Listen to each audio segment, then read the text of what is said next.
Hello guys, welcome back to the channel. So ఈ వీడియోలో మనము పర్సంటేజెస్ మోడల్ 3 కైండ్ ఆఫ్ ప్రాబ్లమ్స్ని సాల్వ్ చేయబోతున్నాం. సో ప్రాబ్లమ్స్లోకి వెళ్ళే ముందు ఒక చిన్న కాన్సెప్ట్ అనమాట. సో మనకి క్వశ్చన్లో ఒక్కొక్కసారి ఇలా ఇస్తుంటారు, ఏ ఈజ్ 25% మోర్ దాన్ బి అని. సో ఇలా ఇచ్చినప్పుడు మనం చేయాల్సింది ఏంటంటే ఏకి బీకి రిలేషన్ కనుక్కుంటే ఆ ప్రాబ్లమ్ని మనం ఫర్దర్ సాల్వ్ చేయడానికి ఈజీగా ఉంటుంది. సో ఎలాగైనా ఇలా ఇచ్చినప్పుడు సో దాన్ పక్కన ఏదైతే ఉంటుందో దాన్ని డినామినేటర్లో వేసుకోండి, ఓకేనా. సో దీని అర్థం ఏంటంటే దీని అర్థం ఏంటంటే బి అనేది ఉంది, బి 100% వేసుకున్నట్టయితే 100% కన్నా ఏ ఈజ్ 25% మోర్ అన్నాడు, అంటే దీనికన్నా 25% మోర్. అలా అప్పుడు మనం ఏం రాసుకుంటాం, 125 అవుతుంది. అప్పుడు దీన్ని సాల్వ్ చేస్తే మనకి ఎంత వస్తుంది అంటే 5/4 వస్తుంది, ఓకేనా. So A by B is equal to 5/4. మీరు ఇలా రాసుకోకూడదు, ఇదంతా కూడా మీరు మైండ్లో చేసుకోవాలి. సో మైండ్లో చేసుకొని A by B is equal to 5/4 అని రాసుకున్నట్టయితే ప్రాబ్లం అనేది ఫర్దర్గా సాల్వ్ చేయడానికి తక్కువ టైంలో మనం సాల్వ్ చేయొచ్చు. అలాగే సిమిలర్గా ఇది ఇచ్చారు, ఇది ఎలా రాసుకుంటాం, ఏ ఉంది, ఓకే. నేను చెప్పిన ఏ బై బి అన్నాను. సో ఏదైతే డినామినేటర్లో ఉందో దాన్ని 100 వేసుకోండి, ఓకేనా. 30% లెస్ అన్నాడు. సో 30% లెస్ అంటే 100 కన్నా 30 తక్కువ, లెస్ అంటే ఏం చేయాలి, తక్కువ అన్నప్పుడు మనం ఏం చేయాలి, 100 కన్నా 100 - 30 ఎంత, 70. సో దీని ఆన్సర్ ఎంత, 7/10. So A by B ratio ఎంత వస్తుంది అంటే 7/10 వస్తుంది, ఓకే. అండ్ సిమిలర్గా మనకి ఇంకోటి కూడా ఇస్తాడు, ఇలాగా 100 దాటిపోయి ఉంటాయి అనమాట. ఈ ప్రాబ్లం చూసినట్టయితే సిమిలర్గా మనం ఇందాక ఎలాగైతే చెప్పామో అలాగే చేసినట్టయితే A is 133.33% more than B, okay. మనం ఇక్కడ ఏం చేసుకోవాలి, ఫస్ట్ థింగ్ ఏం చేసుకోవాలి, 100 వేసుకోవాలి. ఇక్కడ మనం జనరల్గా ఏం చేసుకుంటాం అంటే 133 అన్నాడు కాబట్టి 100కి 133 యాడ్ చేయాలి. ఎంతైతే ఇస్తాడో 100కి 133.33 యాడ్ చేస్తే మనకు అప్పుడు ఎంత వస్తుంది, 233.33 అనేది ఆన్సర్ వస్తుంది, ఓకేనా. సో జనరల్గా దీన్ని ఎలా రాసుకోవచ్చు, 200 + 33.33. అప్పుడు మనం ఎలా రాసుకోవచ్చు అంటే 2 + 1/3. సో 2 + 1/3 డివైడెడ్ బై ఇది వచ్చేసరికి 1 అవుతుంది.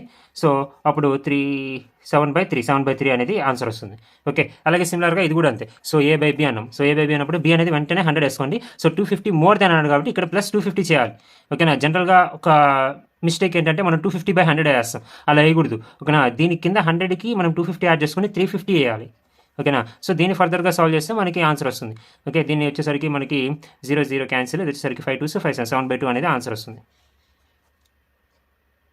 ఓకే. అండ్ మనం ప్రాబ్లమ్స్లోకి వెళ్ళిపోదాం. సో ఇక్కడ మనకి క్వశ్చన్లో ఏమి ఇచ్చారంటే in an examination Ram score 30 less than the Suresh. So ఇందాక ఆ కాన్సెప్ట్ ఏదైతే ఉందో ఆ కాన్సెప్ట్ మనం అప్లై చేస్తే రామ్ ఇది, అలాగే సురేష్ ఇది.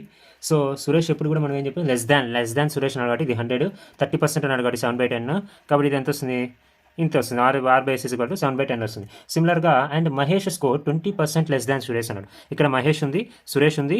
20% లెస్ దాన్ అంటే మనకి ఏమొస్తుంది, 100 - 20 ఎంత, 80 పైన వస్తుంది, ఇది 100 వస్తుంది. ఇది క్యాన్సిల్ చేస్తే మనకి ఎంత వస్తుంది, 8/10 వస్తుంది. ఇప్పుడు మనము ఇక్కడ రాసుకుంటాను ఒకసారి, R/S = 7/10, M/S = 8/10. ఈ రెండిట్లో కామన్ ఏముంది, సురేష్ కామన్ ఉంది, రైట్. ఈ సురేష్ కామన్ ఉంది, ఇక్కడ కూడా మనకి ఈక్వల్గా ఉంది, 10 అనేది ఈక్వల్గా ఉంది కాబట్టి మనం ఎలా రాసుకోవచ్చు, రాము మహేష్ సురేష్ రెండిట్లో కామన్ ఉంది కాబట్టి 10 రాసుకోండి. ఒకవేళ కామన్లో లేకపోతే మనం ఏం చేయాలంటే కామన్ చేయాలి, ఓకేనా. కామన్ చేసుకొని మనము రేషియోస్ అనేవి మూడింటికి ఒకసారి రాసుకోవాలి. అంటే ఫర్ ఎగ్జాంపుల్ చెప్తున్నా, నేను దీన్ని ఇంకా ఫర్దర్ సాల్వ్ చేశారు అనుకుందాం, 4/5 ఉంది అనుకుందాం, ఓకేనా. సో అప్పుడు మనకి M/S ఎంత వస్తుంది, 4/5 వస్తుంది, రైట్. అండ్ R/S ఎంత వస్తుంది, 7/10 వస్తుంది, ఓకే.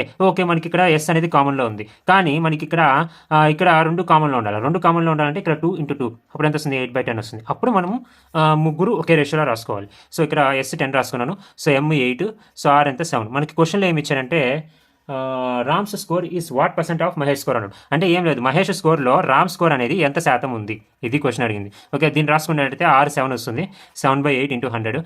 7/8 × 100 ఫ్రాక్షన్స్ టు పర్సంటేజెస్ కానీ మీకు అర్థమైతే ఇది సింపుల్గా 87.5% అనేది రాసేసుకుంటారు. So 87.5% is the answer, okay. And going to the next question, we have 2 numbers are less than a third number by 30% and 40% respectively అన్నాడు. అంటే దాని అర్థం ఏంటంటే ఇక్కడ ఒక ఫస్ట్ నెంబర్ ఉంది, అలాగే ఇక్కడ సెకండ్ నెంబర్ ఉంది, ఇక్కడ థర్డ్ నెంబర్ ఉంది అంటున్నాడు, ఓకే. సో మనకి థర్డ్ నెంబర్ అనేది నేను 100 అనుకుంటాను, ఓకే. 100 అనుకుంటే ఇక్కడ 2 నెంబర్స్ అన్నాడు, are less than the third number by 30% అన్నాడు. అంటే ఫస్ట్ వన్ వచ్చేసరికి ఎంత అంటే 30% లెస్, ఓకేనా. 100లో 30% లెస్ ఎంత, 70. ఇది వచ్చేసరికి సెకండ్ నెంబర్ వచ్చేసరికి 40% లెస్, 100లో 40% లెస్ ఎంత, 60, రైట్. ఇందాక ఎలాగైతే చేసామో రేషియో కనుక్కున్నట్టయితే మనకి ఎంత వస్తుంది అంటే 7:6:10 వస్తుంది, ఫైన్. క్వశ్చన్లో ఏం అడిగాడు, by then the percentage by which the second number is less than the first అన్నాడు. అంటే ఫస్ట్ కన్నా, అంటే ఫస్ట్ ఎంత, ఫస్ట్ 7 ఉంది, ఫస్ట్ కన్నా 6 అనేది ఎంత లెస్, ఫస్ట్ ఇప్పుడు మనం చూసుకున్నట్టయితే ఇది 7 6, ఇది ఫస్ట్ నెంబర్, ఇది వచ్చేసరికి సెకండ్ నెంబర్, ఓకేనా. క్వశ్చన్లో ఏం అడిగారంటే లెస్ దాన్, ఓకేనా, ఎంత లెస్ దాన్ ఉంది అన్నాడు, అవునా కదా. సో లెస్ దాన్ దేన్ని, ఫస్ట్ ఉంది, సో ఫస్ట్ ఉంది కాబట్టి ఫస్ట్ రాసుకుంటాను, okay. And next less than అన్నప్పుడు మనం ఏం చేయాలి, డిఫరెన్స్ చూసుకోవాలి. సో డిఫరెన్స్ ఎంత, 1. సో 1/7 × 100 వస్తుంది. సో ఆన్సర్ ఎంత వస్తుంది అంటే 14.2857 ఆన్సర్ వస్తుంది. సో మనకి ఆప్షన్స్లో చూసుకున్నట్టయితే ఈ option A is the correct answer, okay. And going to the next question, if 25% of the half of the X is equal to 2/5 times of the value of 30 square. Okay, దీన్ని కానీ మనము రాసుకున్నట్టయితే 25% నేను రాసుకుంటాను అంటే 1/4 రాసుకుంటాను. ఓకే, హాఫ్ని 1/2 రాసుకుంటాను. X అన్నాడు కాబట్టి ఎక్స్ అలాగే రాసుకుంటాను. దట్ ఈస్ ఈక్వల్ టు 2.5 అన్నాడు టైమ్స్ అంటే ఇంటూ ద వాల్యూ ఆఫ్ 30% నేను 3/10 రాసుకుంటాను. ఓకే, అండ్ 1/4 ఆఫ్ వై అన్నాడు కాబట్టి 1/4 రాసుకుంటాను, వై రాసుకుంటాను. Simple calculation. ఓకేనా, 4 క్యాన్సిల్. ఓకేనా, సో నెక్స్ట్ ఏంటంటే దీన్ని నేను 2/5 కదా, సో 2/5 నేనే రాసుకుంటే 5/2 రాసుకుంటాను. ఓకే, అర్థమైందా? సో అప్పుడు ఈ టూ కూడా క్యాన్సిల్ అయిపోతుంది. Okay, 5 1s 5 2s. అప్పుడు మనకి వాల్యూ ఎంత వస్తుందంటే X is equal to 3/2 Y. Okay fine. నా క్వశ్చన్లో ఏమడిగాడు, then X is what percent more or less than Y అడిగాడు. ఓకేనా, సో దీన్ని ఎక్స్ బై వై రేషియోలో చూసుకుందాం. ఓకే, 3 వచ్చింది అంటే దాని అర్థం ఏంటంటే ఎక్స్ వై ఉంది, ఇది 3 2 ఉంది. ఓకేనా, ఇక్కడ దాన్ పక్కన ఏముంది, వై ఉంది. ఓకేనా, సో ఇక్కడ వచ్చేసరికి వై ఉంది కాబట్టి క్వశ్చన్లో దాన్ పక్కన వై ఉంది కాబట్టి బై 2 రాసుకుంటాను. ఓకేనా, so more or less than ఉంది. So more or less than అంటే డిఫరెన్స్. సో డిఫరెన్స్ ఎంత 1. సో 1 × 100. ఓకేనా, ఎంత 50%. ఇక్కడ మోరా లెస్సా అంటే మనకి క్వశ్చన్లో ఎక్స్ ఇస్ వాట్ పర్సెంట్ అంటే ఎక్స్ అనేది ఎక్కువ ఉంటే ఎక్స్ అనేది 2 కన్నా ఎక్కువ ఉంది కదా కాబట్టి మోర్. ఒకవేళ తక్కువ ఉంటే లెస్ రాస్తాం. Okay, 50% more is the answer. So option B is the correct answer. Okay, and going to the next question. In a text consisting of 300 questions. Okay, ఇక్కడ మనకి మొత్తం చూసుకున్నట్టయితే 300 క్వశ్చన్స్ ఉన్నాయి.